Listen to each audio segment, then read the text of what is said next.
G'day all, I've headed about 400 kilometres southeast of Adelaide to check out the bird life of Bool Lagoon. However, as you can see, after a very dry winter it has no water in it. But thankfully we've got Hacks Lagoon right behind us with plenty of water and plenty of bird life. One can only imagine the aquatic bird life Bool Lagoon would attract when full of water. However, even empty, it is still worth investigating, as I still found some amazing and diverse bird life around its empty perimeter. And the adjacent Hacks Lagoon is well worth a visit, as the bird life of all shapes, sizes and species is abundant. If heading out this way, especially for the aquatic birds, it may pay to check with the locals or the National Parks and Wildlife Service before heading out this way, as during the warmer months I would suggest it won't take long before even Hacks Lagoon dries out.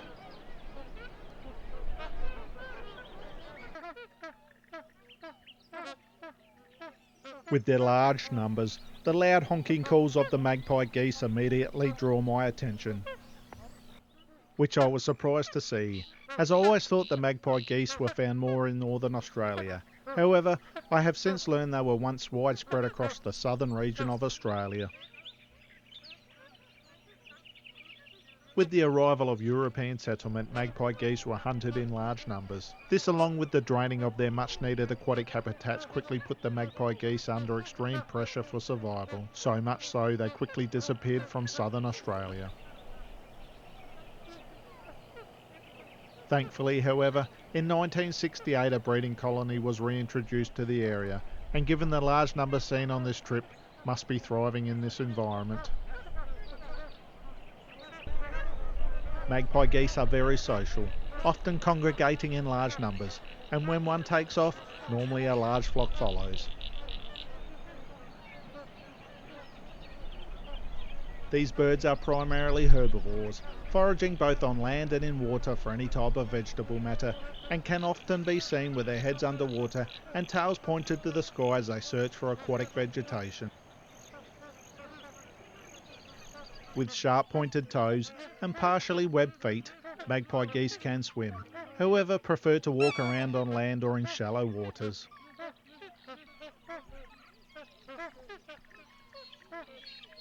While the magpie goose may not be very gracious on the water, the black swans definitely are. Their large webbed feet makes moving through the water easy, as they navigate around the lagoon in search of aquatic vegetation, often stopping in the shallows to dig around the bottom or loosen up a prospective patch to feed.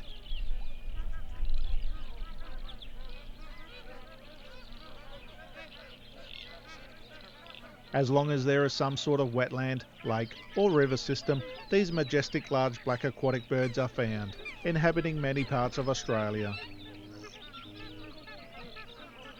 With both sexes alike in appearance, the male birds are slightly larger. Here, the male bird is the one at the back, staying close to his prized companion. Black swans are primarily monogamous, where they pair for life, and both share parenting duties equally. Definitely a bird I could watch for hours, as they gracefully go about their daily business around the lagoon.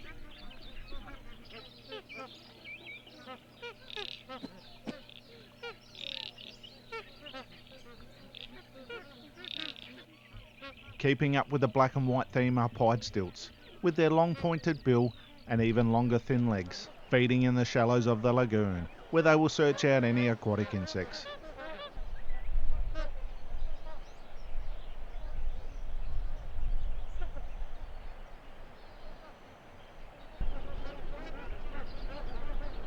Many duck species cohabit in the lagoon and are abundant in numbers. Common species such as grey teal and the larger Pacific black duck. Both common throughout Australia, and both are species of dabbling duck, which basically means they are unable to dive beneath the surface.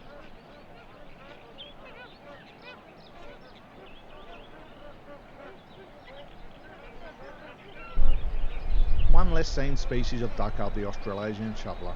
This one here swimming up to the other two duck species. This Australasian shoveler are female, similar in colour, however the one very distinguishable feature on the Australasian shovelers are the feature where it gets its name from, which is its long, square, shovel-shaped bill. The Australasian shovelers are a filter feeder, using their long bills to filter through the water for insects, crustaceans and a variety of plant material.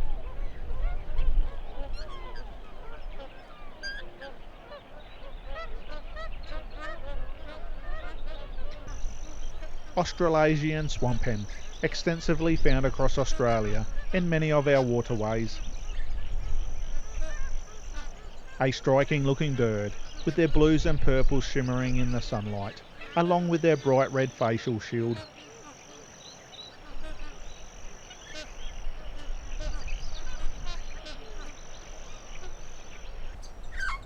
A bird that was always on the wing was whiskered tern, circling and hovering into the wind as it searches for insects and small fish above the waters of Hacks Lagoon. Due to its constant flight, this bird was difficult to capture on film. Its quick and sudden movements a challenge even when filming at 50 frames per second.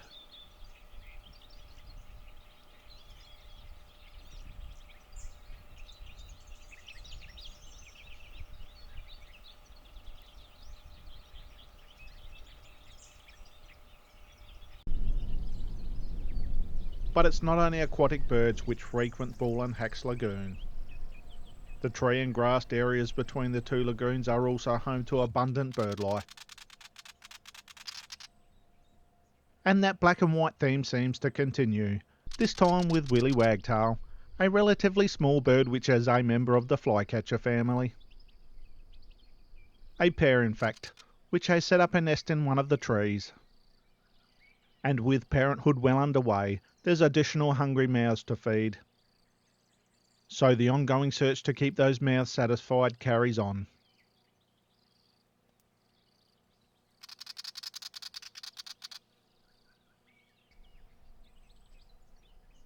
Willy Wagtails are very active birds, appearing to always be on the move. Preferring open low-lying scrubland, where they are often seen fluttering from tree to tree, or on the ground, wagging their tails from side to side as they search out their diet of insects. Widespread across Australia, Willy Wagtails are also very aggressive and territorial, often chasing away much bigger birds than themselves, as seen here, taking on a much bigger bird of prey. Being fearless, they are also not afraid to feed off animals much bigger than they are, this one stealing an easy meal and also relieving the kangaroo of some annoying ticks.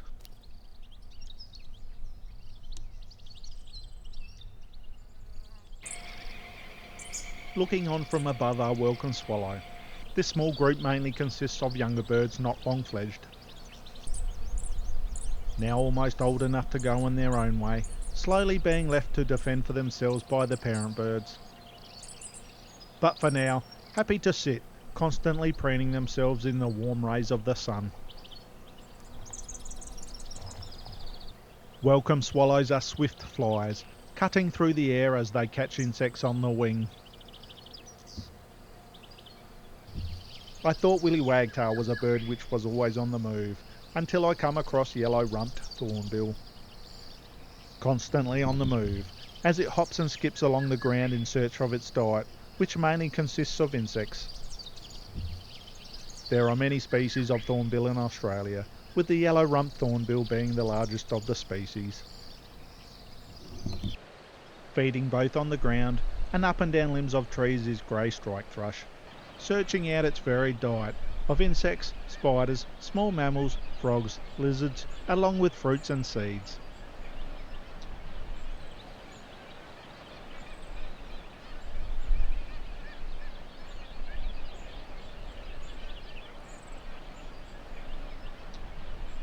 Eastern long-necked turtles inhabit the lagoons, so keep your eye out, as you might be lucky enough to see one. This one seen me before I was able to get any footage of it, and stubbornly refused to venture out from beneath its shell. Magpie lark, a common bird found throughout Australia. Mainly carnivorous, searching out all sorts of small insects.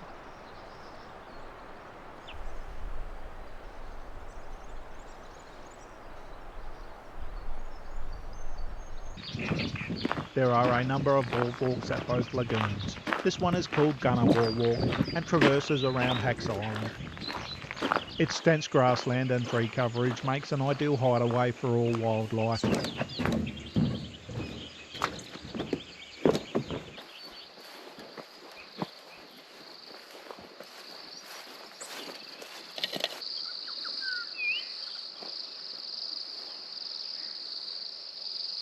The tall thick grasses, along with many dark hiding spots amongst the tea trees, make the habitat of Hacks Island perfect for Swamp Wallaby. During the day, Swamp Wallabies seek shelter within the safety of the thick foliage, so are more likely to be seen between dusk and dawn.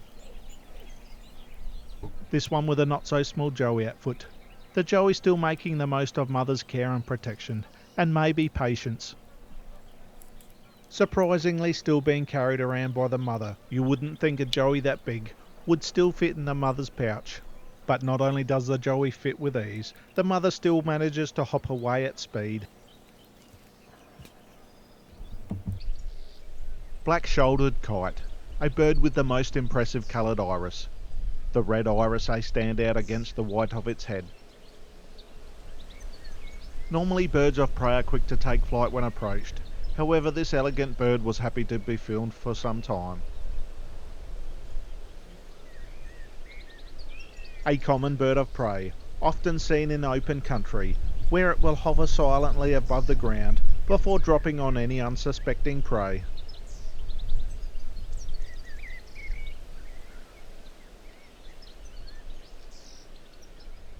Male splendid fairy wren, in full breeding plumage. A quick glimpse at this beautiful coloured bird before it darts back to the protection of the dense foliage. In stark contrast is the very dull and plain looking female bird, almost perfectly camouflaged on the log. This difference in appearance is called sexual dimorphism.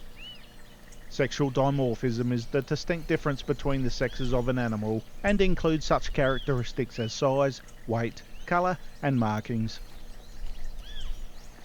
Similar to the woolly wagtail seen earlier, the next two birds belong to the same family, the family of flycatchers. Looking very similar, and sometimes often mistaken for woolly wagtail is grey fantail. This acrobatic bird darts around low-lying scrub as it catches its prey while in flight.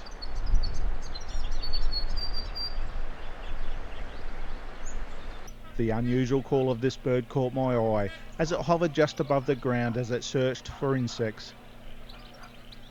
Restless flycatcher, this one a male bird, identified by its shimmering blues on the head and back.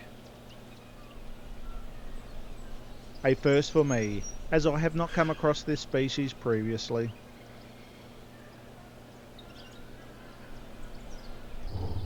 White-winged triller.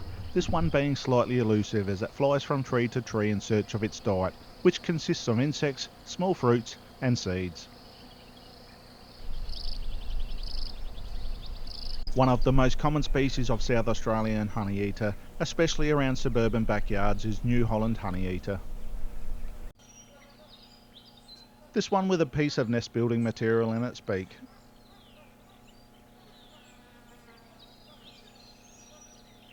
Breasted pigeon, another common species which can be found across the entire Australian continent. Easily identifiable by their pointed crest and their structural coloration on their wings. Spotted in the tree canopy is red-browed finch. With its bright red headband you can see where it gets its name from. You don't have to venture too far anywhere in Australia to find Australian magpie. Often seen in suburbia, where it has become accustomed to the spread of the human population, and always seen on any road trip. With its dappled grey markings, this Australian magpie is a juvenile. It will soon molt into the distinctive black and white bird of the adult. Halfway around the Gunnerwall Walk is another watercourse, where you can find hoary-headed grebe. Excellent swimmers, hoary-headed grebes are well adapted to aquatic life, preferring the comfort of the water, rarely venturing onto land. Adapt both on and below the surface, with a deep dive in search of their diet of aquatic insects.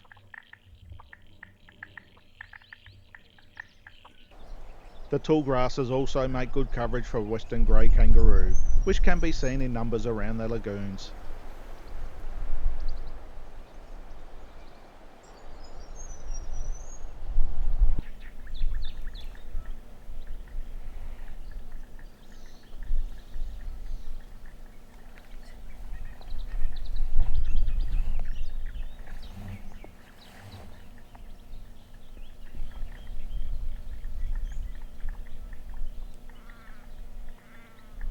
The vast open spaces around Bool Lagoon, especially with it being so dry, makes for suitable habitat for brown songlark.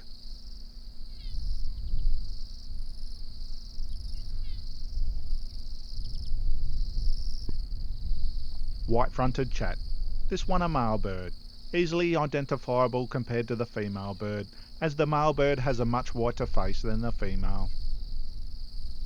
The female, pictured here, has a more light brown face, easily distinguishable when the two are compared against each other side by side.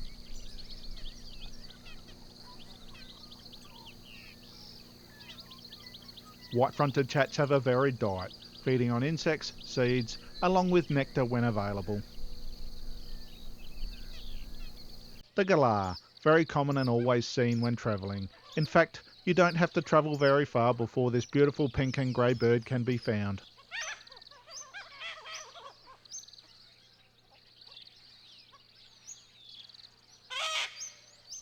And last but not least, as the sun begins to set over Bool and Hacks Lagoon, is long-billed corella, one of our many cockatoo species.